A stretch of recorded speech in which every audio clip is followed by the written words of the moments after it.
resides in Brooklyn, New York. It's official. It's official. That's one thing we're going to get into. The other thing is going to be Carson Wentz being in Indianapolis Colts. We got some things to talk about in regards to that. And, of course, after watching Anthony Edwards with that nasty dunk over the weekend, about the greatest dunks of all time, the greatest facials. What's your choice? I'll let you know mine. Max will have an opinion, too, for sure. You know that. First Takes in the house. Started a new week. Let's go.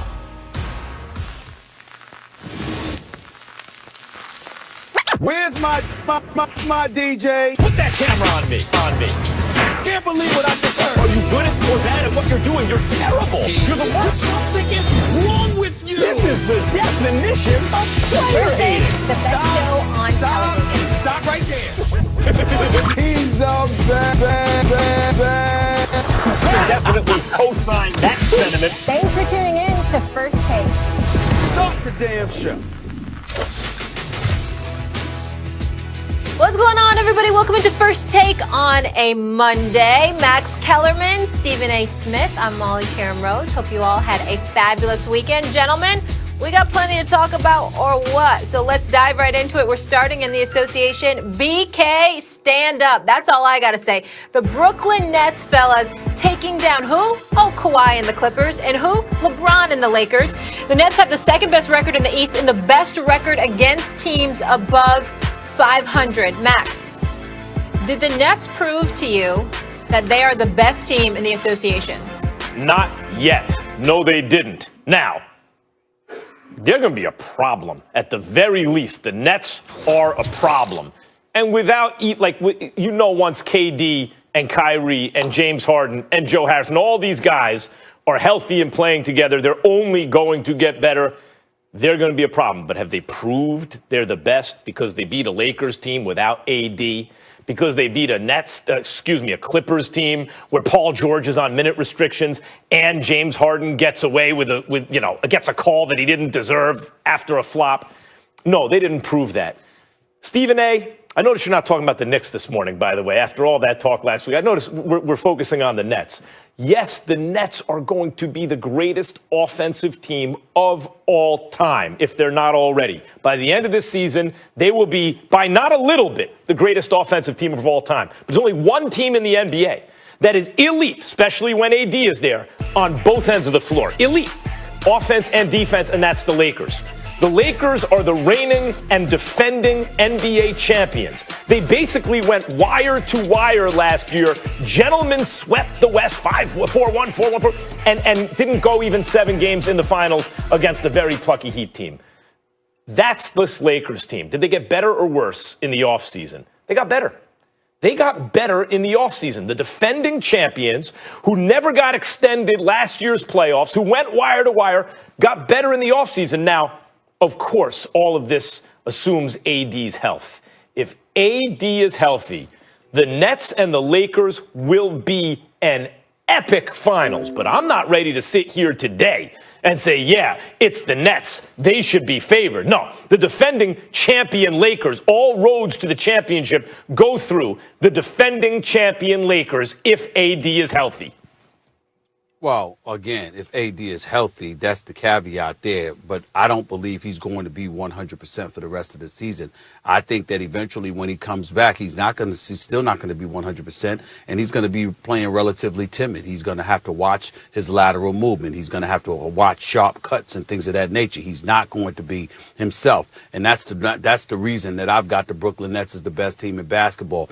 You got to remember they've won 5 straight. They've won 6 straight. Think about the road that they went through. They beat Golden State. They beat the Clippers twice. They've beaten the Los Angeles Lakers. When you look at this team right now and the way that they're flowing offensively, they are a juggernaut. Their defense has improved marginally at the very least. They're 12-4 against teams 500 or better, which is the best in the NBA. They've beaten every team in this league that matters. They beat Boston. They beat Indiana. They've beaten both LA teams. They've beaten Golden State. They've beaten everybody, okay?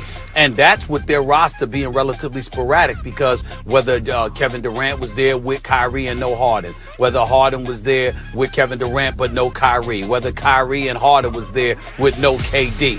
The three of them haven't played but a few games together. It doesn't matter. When you look at them right now, even if Kyrie was out, Harden and KD could potentially win you a championship. I don't think Harden and Kyrie could do to win you the chip, but I think they could get you out of the East potentially the way that they're playing basketball right now.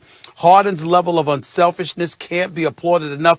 And watching Kyrie last night, let me tell you something right now. Kyrie's the best show in basketball. I'm talking about in terms of box office attraction, walking through the turnstiles to see a show. The things that this brother does with a basketball is absolutely sensational.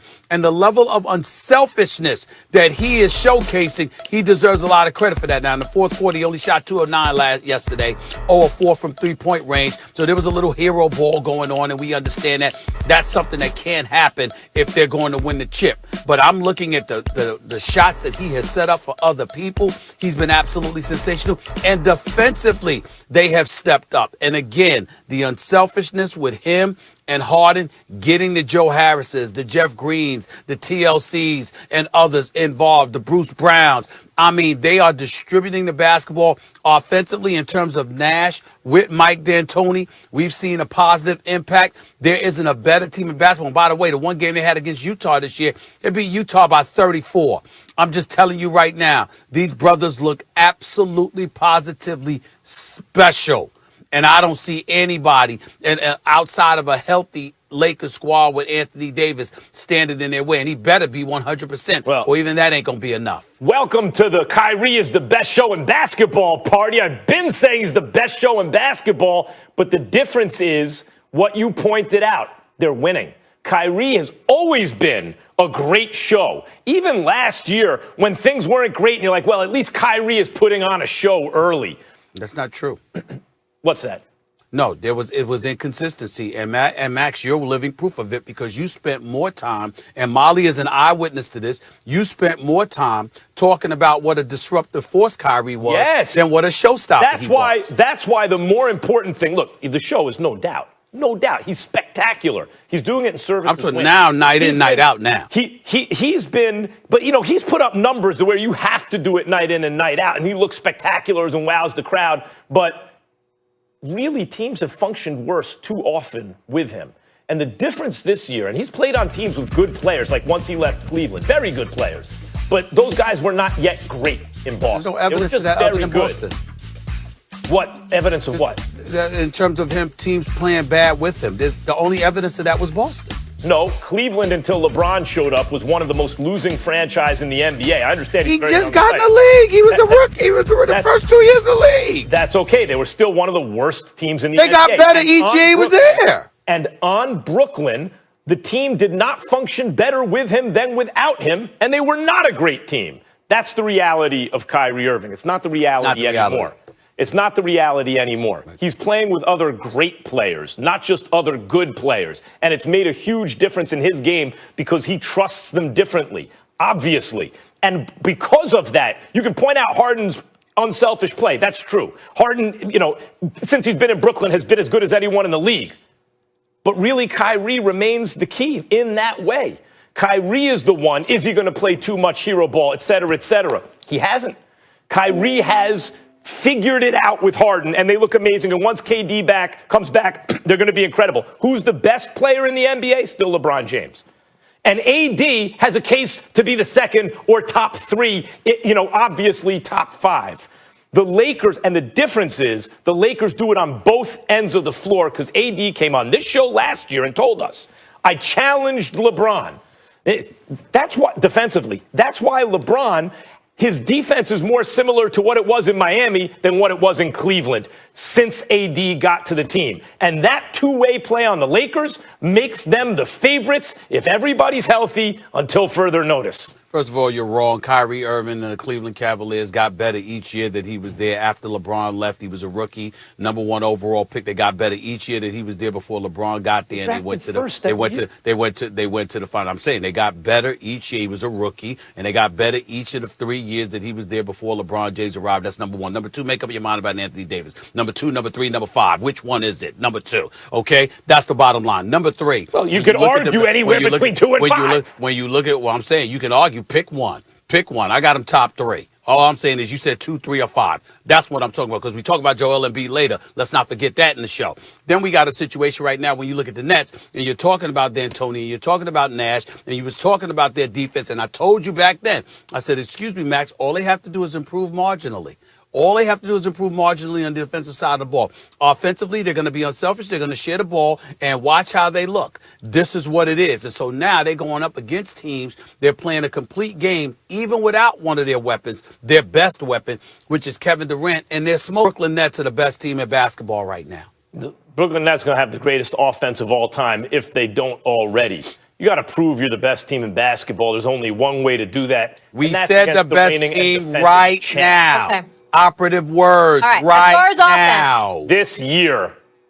Okay. we're so chipper on a Monday morning. Do we know if it's going to be a Brooklyn lot next averaging week? over 120 points per game on their 6-game win streak. 5 of those games are on the road. Fellas, maybe the Boston Celtics missing Kyrie? Let's go there next. The Celtics blew a 24-point lead and fell to the Pelicans in OT 120-115 with